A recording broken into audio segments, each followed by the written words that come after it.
दूसरा अध्याय। शिव पार्वती चरित्र। सूत जी बोले, हे ऋषियों, ब्रह्मा जी के ये वचन सुनकर नारद जी पुनः पूछने लगे, हे ब्रह्मा जी, मैं सती और शंकर जी के परम पवित्र व दिव्य चरित्र को पुनः सुनना चाहता हूँ कि सती की उत्पत्ति कैसे हुई और महादेव जी का मन विवाह करने के लिए कैसे तैयार हुआ। दक्ष से नाराज होकर देवी सती ने अपनी देह को कैसे त्याग दिया और फिर कैसे हिमाचल की पुत्री पार्वती के रूप में जन्म लिया। उनके तप, विवाह, कामनाश आदि की सभी कथाएं मुझे सविस्तार सुनाने की कृपा करें।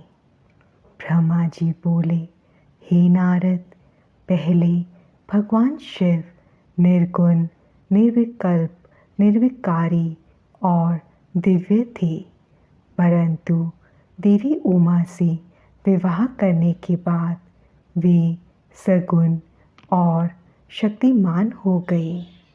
उनके बाएं अंग से ब्रह्मा जी उत्पन्न हुए और दाएं अंग से विष्णु उत्पन्न हुए।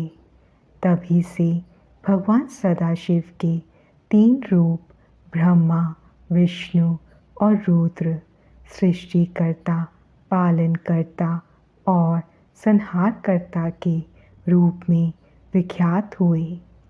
उनकी आराधना करते हुए मैं सुरासुर सहित मनुष्य आदि जीवों की रचना करने लगा। मैंने सभी जातियों का निर्माण किया। मैंने ही मरीच, अत्रि, पुलहा, पुलस्त्य, अंगिरा, कृतु, वशिष्ठ, नारद, दक्ष और भृगु की उत्पत्ति की और ये मेरे मानस पुत्र कहलाए। तत्पश्चात मेरे मन में माया का मोह उत्पन्न होने लगा। तब मेरे हृदय से अत्यंत मनोहारी और सुंदर रूप वाली नारी प्रकट हुई। उसका नाम संध्या था। वह दिन में क्षीण होती, परंतु रात में उसका रूप, सौंदर्य और निखर जाता था। वह सायं संध्या ही थी। संध्या निरंतर मंत्र का जाप करती थी। उसके सौंदर्य से ऋषि मुनियों का मन भी भ्रमित हो जाता था। इसी प्रकार मेरे मन से एक मनोहर रूप वाला पुरुष भी प्रकट हुआ। वे अत्यंत सुंदर और अद्भुत रूप वाला था। उसके शरीर का मध्य भाग पतला था। वे काले बालों से युक्त था। उसके दांत सफ़ेद मोतियों से चमक रहे थे। उसके श्वास से सुगंधि निकल रही थी। उसकी चाल मदमस्त हाथी के समान थी। उसकी आँखें कमल के समान थीं। उसके अंगों में लगे केसर की सुगंध नासिका को तृप्त कर रही थी।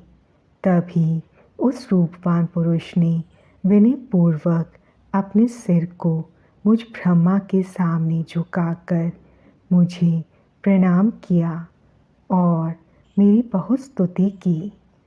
वह पुरुष बोला, ब्राह्मण, आप अत्यंत शक्तिशाली हैं। आपने ही मेरी उत्पत्ति की है। प्रभु, मुझ पर कृपा करें और मेरे योग्य काम मुझे बताएं, ताकि मैं आपकी आज्ञा से उस कार्य को पूरा कर सकूं। ब्रह्मा जी ने कहा, हे भद्र पुरुष, तुम सनातनी सृष्टि उत्पन्न करो। तुम अपने इसी स्वरूप में फूल के 5 बाणों से स्त्रियों और पुरुषों को मोहित करो। इस चराचर जगत में कोई भी जीव तुम्हारा तिरस्कार नहीं कर पाएगा। तुम छिपकर प्राणियों के हृदय में प्रवेश करके सुख का हेतु बनकर सृष्टि का सनातन कार्य आगे बढ़ाओगे। तुम्हारे पुष्पयमान समस्त प्राणियों को भेद कर उन्हें मदमस्त करेंगे। आज से तुम पुष्पान नाम से जाने जाओगे। इसी प्रकार तुम सृष्टि के पर्वत रथ के रूप में जाने जाओगे।